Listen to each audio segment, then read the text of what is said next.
When I first started photography, I didn't realize how important light is for taking good pictures. I often wondered why my photos didn't look like the ones I saw online.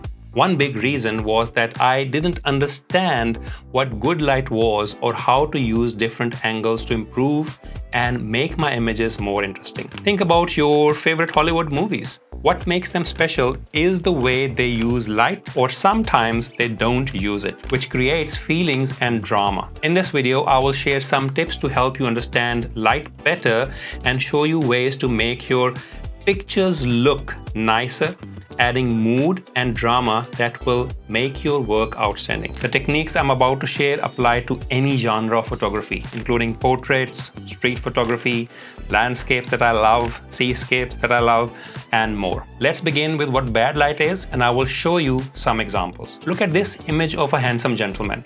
The light on his face is coming from the front. The light source was behind me, the photographer. His face is evenly lit with the only shadows under his eyes, which we call raccoon eyes in photography, by the way. There is no contrast, shadows, or softness in this photo. Have a look at this one. Same story. Harshness makes this man's eyes almost invisible. There is no reflection or shine in them. If a subject is interesting, it doesn't mean that it's gonna make a nice photo. Have a look at this photo of a gondolier. The even light does not create any separation between him, the background, and his surroundings. Well, my friends, harsh light like this, or even a lack of light on an overcast day, can make images where your subject doesn't stand out if you don't choose your angle carefully. This can cause the eyes to struggle to focus, resulting in boring images that people just scroll past. This is what we call the flat light problem. Flat light occurs when your light source sits directly behind you. Light hits your subject head-on, everything appears evenly illuminated, and shadows become non-existent. The question is, what is the solution? Firstly, a visually appealing image possesses several qualities. It has contrast, texture, shadows, and shapes. There is separation between the subject and different layers of the scene. There is depth in the scene. And here is what every seasoned photographer from any genre will tell you. Shoot for the light. Stay away from flat light and use the shoot from the shadow side formula. Shadows serve as a crucial compositional tool. Our brains are naturally drawn to partially concealed subjects. Mystery engages viewers more effectively than revealing every detail through uniform lighting. Let's talk about the backlighting technique first. Scenario number 1. To achieve this, position yourself so the light source is behind your subject. This creates rim lighting, which is the luminous outline that separates your subject from the background. It also produces silhouettes, which are perfect for creating dramatic storytelling shapes. A striking image, just remember, not only looks good but also evokes a range of emotions.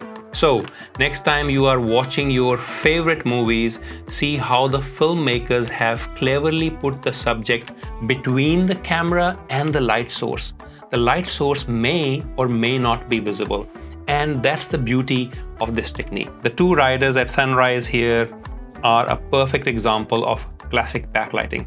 Their silhouette against the golden sky craft a dramatic scene without revealing every detail. Shadows can hide unimportant details while highlighting what truly matters. With this, let's move on to scenario number 2, the side light technique. Place your light source at an angle to your subject, which will create directional shadows, resulting in one side being illuminated and the other in shadow. This will also enhance texture, shape, and create drama, invoking different feelings that we have already spoken about. For example, this elderly gentleman in Indonesia, the figure walking down the narrow Venetian street at night demonstrates how street lamps create angled illumination. Let's look at the image of this elderly gentleman, the fisherman from Indonesia. It showcases golden hour side lighting. The warm light sculpts his features while shadows preserve mystery and add emotional weight. In this long exposure seascape, light is hitting the jagged rocks from one side, creating shadows on the other side, making the image more dramatic. So here are some technical considerations for you. It's very important to pay attention to how you expose your shots. Make sure that you meter for the highlights to maintain detail in those bright areas. Metering for the highlight actually means, in simple terms, that your camera settings must ensure that the bright parts of your photos are not completely bright or white. I suggest that you learn various metering mode, and one of the crucial one is the highlight metering mode. If you are shooting in backlit situation, try focusing on your subject's outline, and if the eye is visible, focus on the eye instead of relying on autofocus because it's dark. Also, composition plays a key role. Think about how you can use shadows creatively, perhaps as leading lines or framing elements to add depth in your photos. If you are in more controlled settings, don't forget about using a reflector. They can bounce light back on your subject, softening harsh shadows while still maintaining that desired depth. It's also beneficial to experiment with different angles. Moving around rather than sticking to one position can reveal unique ways to highlight the textures and interplay of shadows in your shots. And lastly, when it comes to depth of field, aim for a shallow depth of field if it suits your subject. This might not apply to landscapes. A narrower depth of field can be effective in separating your subject from the background and keeping the viewer's attention where you want it. Taking the time to observe and capture that interplay can truly elevate your photography. Golden hour is your friend. Go at sunset or sunrise. One word of caution, you might not want to apply this strategy when taking passport photos for your clients or corporate headshots. Be mindful of that and don't go crazy with this technique. Let me know in the comments below if you struggle to shoot from the shadow side or if you don't know what camera settings to use, and we can chat about it in the next video. Also, if you have reached this far, this is Muji from sunny South Africa, Cape Town.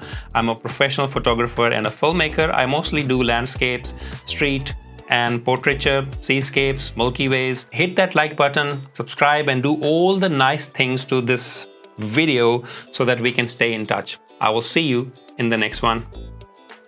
Khuda Paman.